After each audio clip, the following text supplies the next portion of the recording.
today I am wrapping gifts and I'm going to answer a bunch of your tumbling questions that you guys asked me on Instagram a few days ago.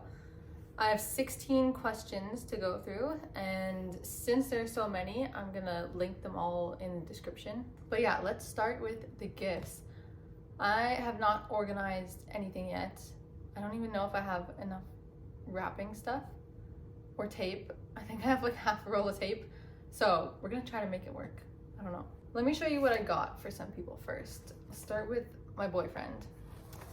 I kind of got him a girly gift because he has what I think is rosacea, or he gets redness on his cheeks and it gets really hot, and he's always dunking his face in ice water and putting cold things on his cheeks. So I got him this.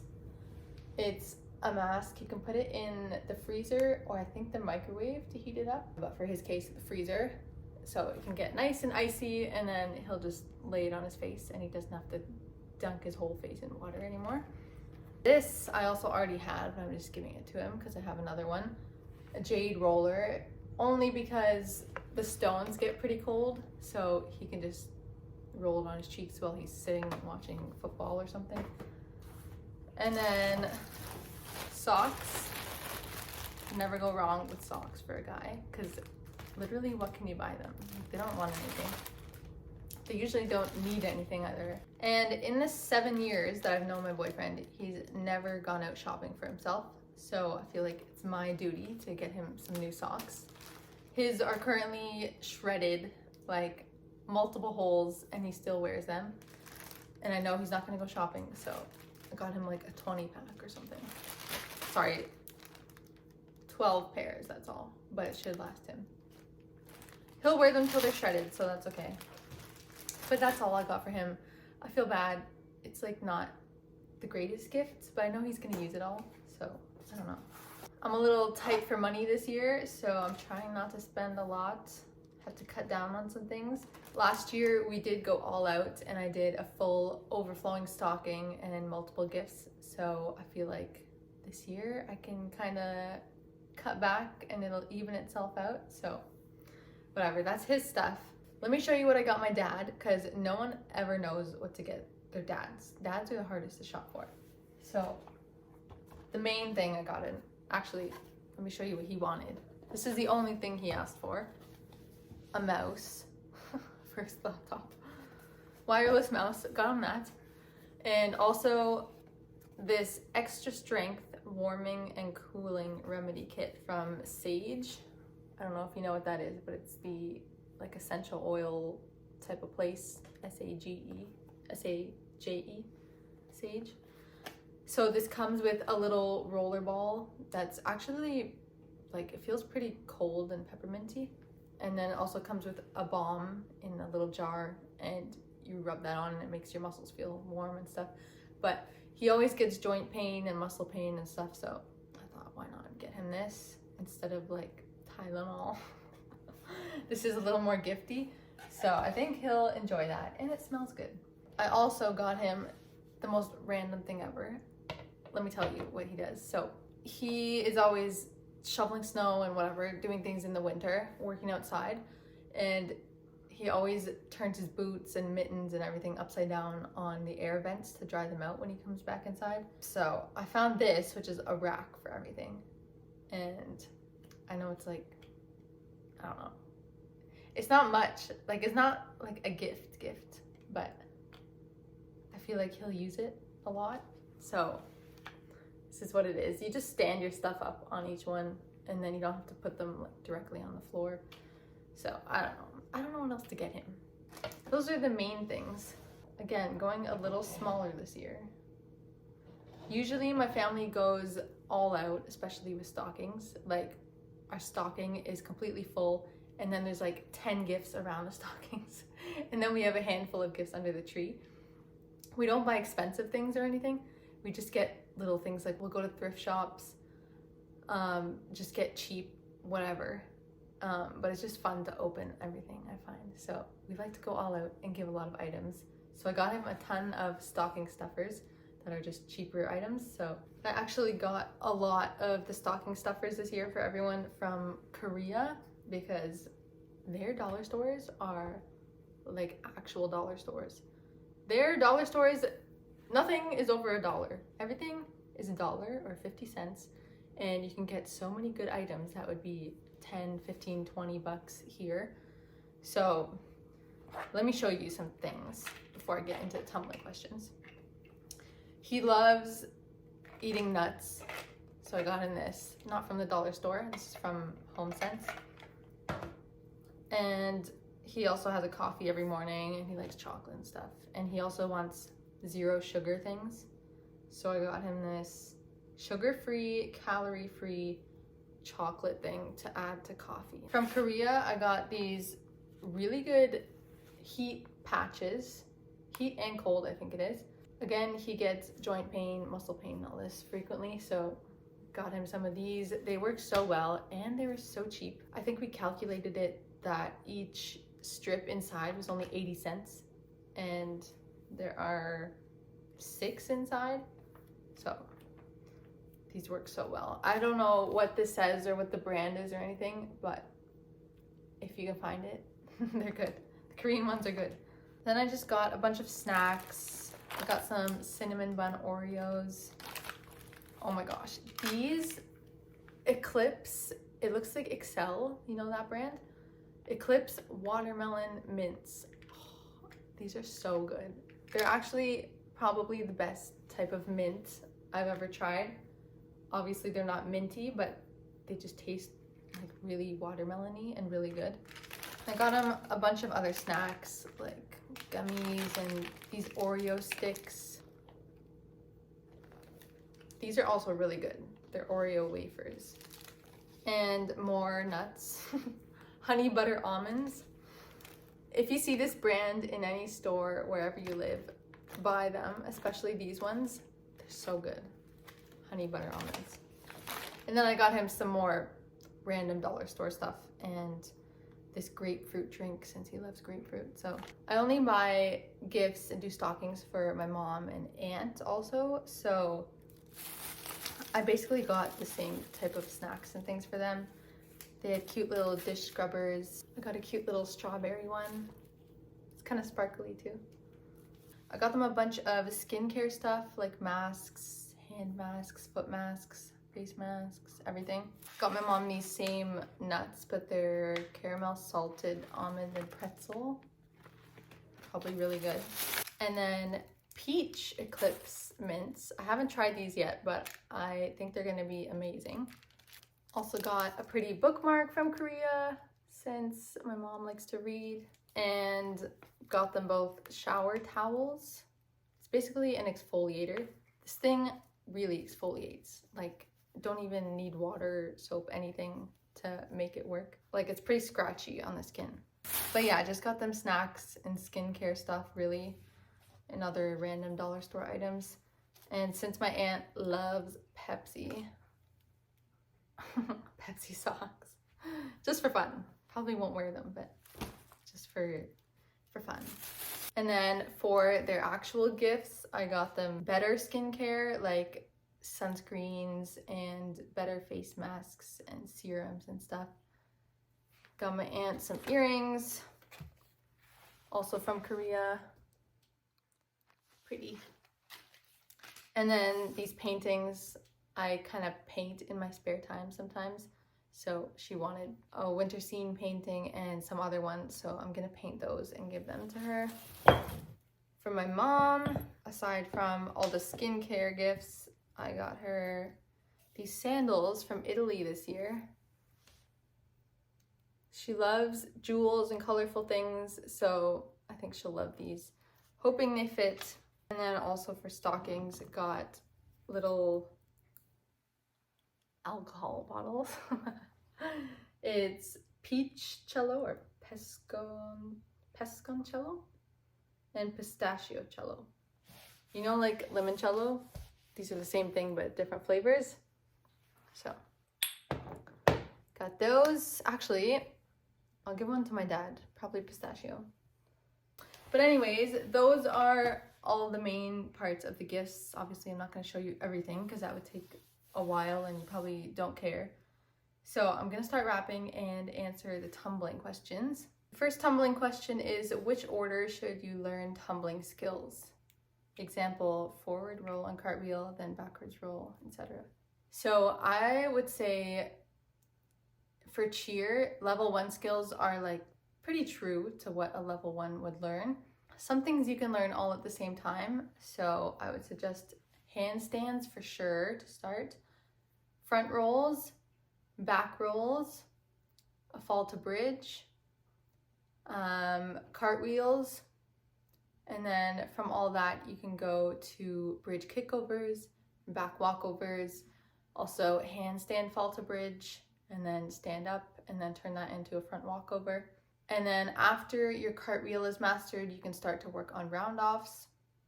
From there, handsprings, round-off handsprings, multiple handsprings. And then I would say back tucks. So to learn tucks, it's easier to start with standing tucks. You don't have to do them on the floor, but even just on a trampoline or off an elevated surface so that you're landing down and you have more time to rotate. Just learning the standing tuck first is going to teach you the positions you need in like a round-off handspring tuck. So handsprings, then tucks, and then a layout, half. Definitely learn a half before a full. Then go to full, 1.5, and then double. Front tucks, you can probably learn at the same time as back tucks, or even earlier. Like, they're kind of their own thing, and it's not like you need to have a handspring before you're learning front tucks. I know the cheer levels kind of go that way, in that in level 3 you can start doing that, so handsprings come first, but it doesn't really matter. You can learn them at the same time. Next question is, what is more useful for tumbling, flexibility or strength? I would say it depends what skill you're doing, but in general, strength, only because most tumbling skills don't require that much flexibility. Back walkovers and front walkovers do for sure. Handsprings and handstands also require a good amount of shoulder mobility to get your shoulders in the right spot. But in general, you're not going to be doing full splits or anything crazy in tumbling skills, so strength is going to be of more benefit to you. So I would focus on that, especially core stability. So doing anti-rotation, anti-extension, anti-flexion, all those type of ones. Those are really good for tumbling.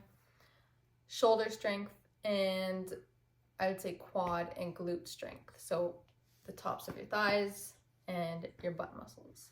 Those are the biggest areas, but of course you do need strength in every part of you.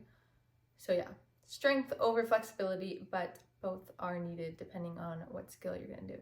Also, sorry, I'm gonna add on, another reason why strength is important is because to have power, you need speed and strength. So it's kind of an equation. Power equals speed plus strength. So if you wanna have powerful tumbling, you need half of it, which is the strength. Next is, what is the biggest tip for more power in your tumbling? Like I just said, to get power, you need speed and strength. So of course, strength training, and then also doing plyometric training and quick exercises or sprinting and stuff like that to build some speed is gonna help with overall power. Aside from that, when you're actually doing a skill, if you want to generate the most power that you can and continue it through the skill, you're gonna have to have a good beginning. So have a good jump or hurdle or a good run into it. All of that is gonna add up and give you more power throughout the whole skill or the whole pass. So make sure that when you're running, you're not just casually going along. You need to be running with power.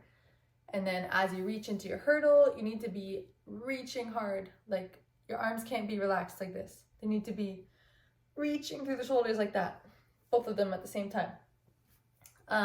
Your body needs to be tight everywhere, so you need to lengthen everything as much as possible. As you're going into your round off, your back leg that's kicking up needs to be reaching out, and your arms are reaching in the opposite direction. And if you can maintain that reach throughout the entire pass, so For example, if you're going to do a round off back handspring, keep the reach going because that's what's going to keep the momentum building. And then once the momentum's building and you have lots of power at the end, you can easily add a tuck. Next question is, what's the hardest tumbling skill to get? I would say to do properly, like actually properly, and not just be able to do the skill and make it look pretty good, but to get every single detail down and do it exactly how it should be. There are 3, I think I would say. First one being handstands. Believe it or not, they're actually extremely complex and they take so much work and tweaking to get your body into the exact position that it should be. Next would be round-offs. Also might sound surprising. Round-offs are also very complex and you can get away with bad technique or compensations if you just have power going. So most people don't do a perfect round-off, but it is really hard to do one that's absolutely perfect. Third one I would say is a layout. I'm not talking a whip or a pike or a layout that's arched and just, you know, not in the right position. I'm talking like a perfect layout where you're straight like a stick. Like, imagine you're this. If you're taking off the ground and you're lifting, and your body is staying perfectly straight the entire time until you land. That is extremely hard to get because it takes a lot of strength and a lot of practice to learn how to pull like that. But in terms of fear and scariness, I would say back handsprings are one of the hardest to get. Personally, I struggled a lot when I was learning a back handspring, so I totally understand any of you who are also feeling like that. They can be pretty hard to get because usually it's your first skill that you're learning where you're flying through the air and there's a point where your body is not on the ground at all. And you're combining that with going backwards and rotating and your arms having to be in a good position when they hit the floor. So it's kind of scary to think that if your arms are weak or you don't get them in the right spot, that they might bend and your face is right there near the floor. So yeah, mentally, I feel like back handsprings are definitely one of the hardest things to do. But physically too. I mean, they do involve a lot of detail as well to do properly, so yeah. Overall, handstands, round-offs, back handsprings, and layouts, to do them all perfectly and properly, definitely some of the hardest. Pro tip for packing. If you want to have nice looking gifts that are in a box that you can wrap with wrapping paper, save some boxes from Amazon or places that you've ordered from throughout the year and just keep them aside and then use them for Christmas, because I think that gifts wrapped in a box shape with a bow on top look really cute and nice, just nicer than a bag. So that's what I try to do. And also, depending on what the box is, you can kind of trick the person in a way at first. Like, I'm giving my mom these sandals, right? But I'm gonna put them in this Skechers box. Skechers air-cooled memory foam. She's gonna be like, Skechers, and I need running shoes. And she'll open it and it'll be nice sandals. But side note, Skechers running shoes that have this memory foam stuff inside are actually very comfy. And with their sales, you can usually get them half off. Like, I bought some for $50. Just plain black and white ones, and they do the job. And they're really comfy. So, recommend those. The next question is, what are the best ways to condition my shoulders for tumbling? One of the best things you can do are handstands. I know I've mentioned it so many times, but handstands really are a great tumbling skill and exercise, since they apply to so many things, because you pass through a handstand when you're doing walkovers, when you're doing back handsprings, when you're doing cartwheels, when you're doing round-offs, when you're doing front handsprings, so many things. So if you have a strong handstand, you're likely gonna have no problem with that part of those skills. So doing things like handstand holds, whether it's with a partner or you go against the wall, do it stomach to wall, by the way. Or if you're doing handstand shoulder shrugs or handstand push-ups, or even handstand walking or handstand taps. So going like this while you're trying to hold handstand. All of those are great to do for tumbling. Press handstands or attempting press handstands is also a good thing to do. So if there's one thing that I'm going to recommend to condition your shoulders for tumbling, it is handstands. I'm thinking I'll use this sparkly shiny paper to go with the sparkly sandals, even though it doesn't really go, but you know, it's the theme. Next question is, why does having bad technique feel so much better than good technique? Bad technique feels so much better because your body is just used to it. Everyone has certain movement patterns and habits in their movement that just feel natural to them because it's what they've always been doing. Not even just for tumbling, but in everyday life, just the way you walk, the way you run, the way you jump and move.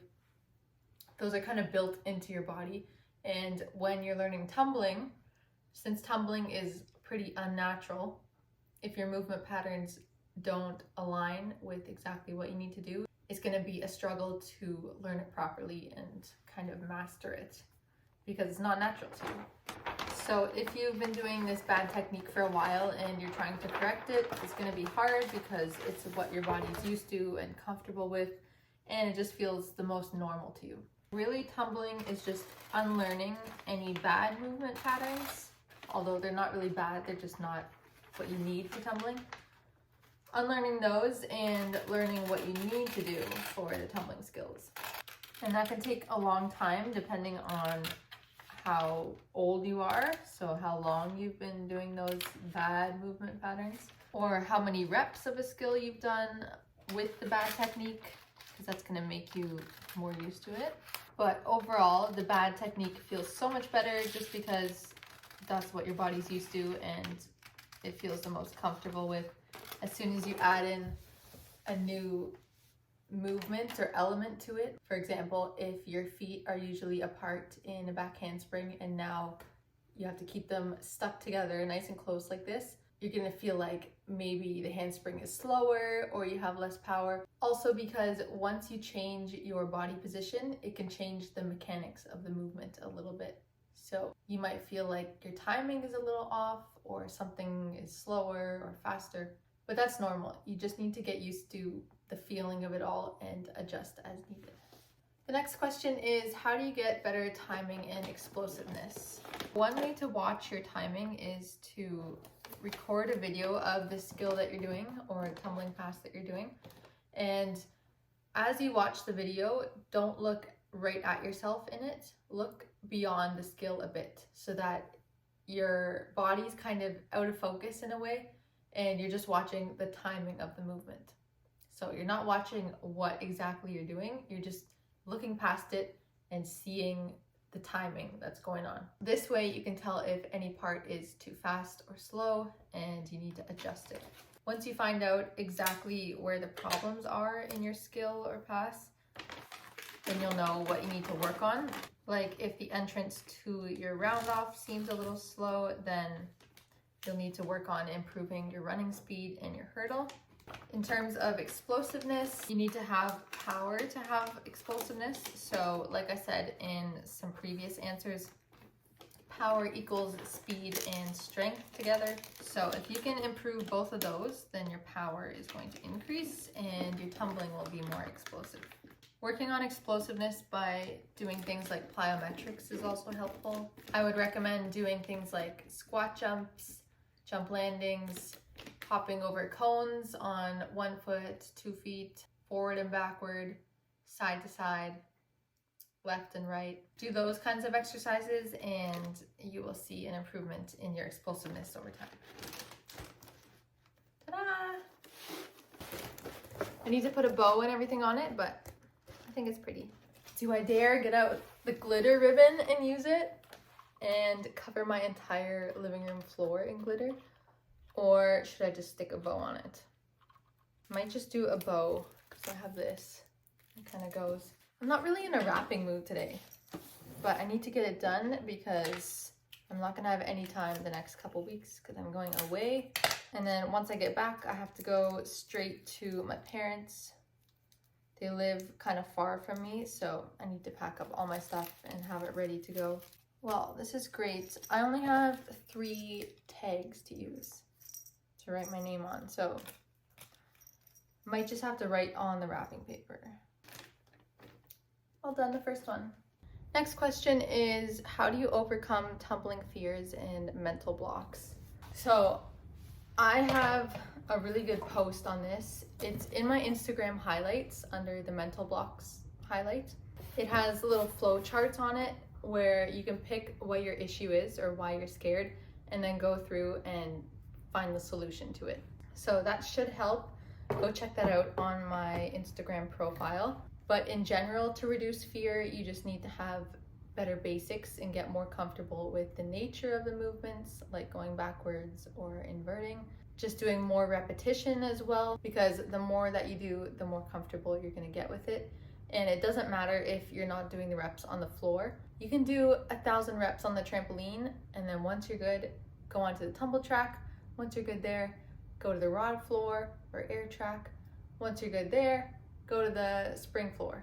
So it doesn't matter where you do the reps to start, as long as eventually you end up doing them on the floor, or you can even do them spotted if you want. But yeah, the more you do, the more comfortable you're gonna feel. Also, I'm sure you guys have seen me link it on my Instagram stories before, but Mandy Patterson, who has a mental coaching business, she offers a mental block course that you can do for 12 weeks. And she also offers one-on-one performance check sessions that are free, and then one-on-one coaching as well.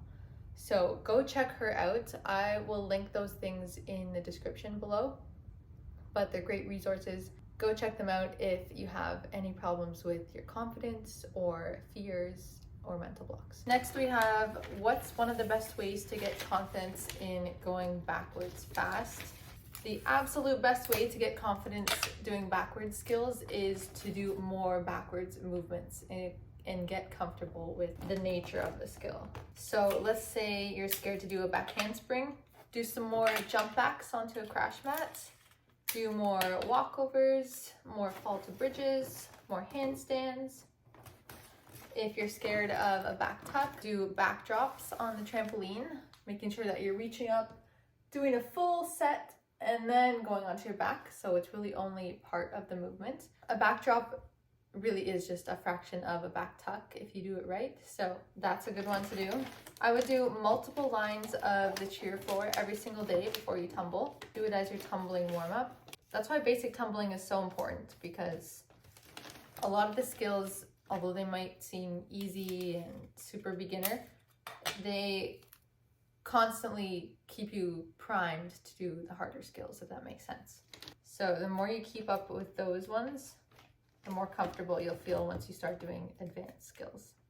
Another thing you can do for back tucks is go on an elevated surface and make sure there are crash mats below, and you're just gonna stand with your back towards wherever you're gonna fall. I'm gonna demonstrate on this box here. Let's say you're this pen, this is the elevated surface, and you're gonna fall onto a crash mat that's down here. So you're gonna stand like this, facing this way, away from where you're gonna fall, and just fall onto your back, onto the crash mat, over and over. But you need to stay tight. You can't just fall and be loose. You can also do a jump, set for a back tuck, and then land on your back, kind of same as a backdrop. But the more you do this, the more comfortable you're gonna feel with jumping and just free falling in the air and going backwards. So that's what I recommend for any fear of going backwards. It will take time. It might take lots of time, but you need to be patient, because tumbling in general is not something that you can get super comfortable with really quickly and really easily. It takes a lot of work, and the more work you put in, the more you're gonna get out of it. You also need to be in the right mindset though when you're putting in this work. So if you're gonna do 50 reps of a back handspring, for example, in one practice, it might get tiring as you're approaching the 50 mark. You also don't have to do it all super back to back. But as you get more tired and less focused, you can't allow yourself to lose that focus. You need to stay on the ball. Always be thinking of everything that you should be doing, what you should be feeling, what position your body's in. It has to be focused and purposeful training. You can't just be whipping yourself around, hoping that just hitting the 50 mark is gonna help you get your handspring. Because you could do 10,000 reps of a back handspring or whatever skill you're learning. But if you're not focused during the drills and the reps, then you're not gonna get the results that you want. Next question is, what can I do if I don't kick high enough to get the full handstand position? If you're struggling with getting all the way up, I would recommend kicking up onto something, whether it's against a wall or against a partner's hands who's gonna catch and stop you at the top, or against a crash mat, because all of those things are gonna stop you right at the top point. So you might not be kicking up high enough or hard enough because you're a little bit scared in case you fall over all the way. So doing it against those types of surfaces is going to give you a little more confidence and kind of a backup for if you kick a little too hard. Next question is, what can you do to make a punch front better? The main thing that affects a front tuck is the set. So if you can master a good set and reach, then your front tuck is going to be good. So I would recommend doing straight jumps on the floor, just jumping and reaching like this. Straight jumps on the trampoline, and just more repetition in general. One really fun exercise you can do is go on a trampoline or tumble track and do a front tuck over a pool noodle. So you're gonna do your set, pretend this is a noodle. Do your set, jump and tuck over and land on the other side of it. And then each time you go around, you can do this with your teammates too. Each time you go, you're gonna raise up the pool noodle and then see who can do it the highest. But as you get higher and higher, it's gonna force you to do a proper high set. So try that out, it's really fun. Next question is, how do you remember to keep your legs straight in a back handspring but bent in a tuck? My body gets lost. This seems like more of a body awareness issue. I would assume that you haven't done enough basic tumbling skills and enough reps. This box just moved on its own over there.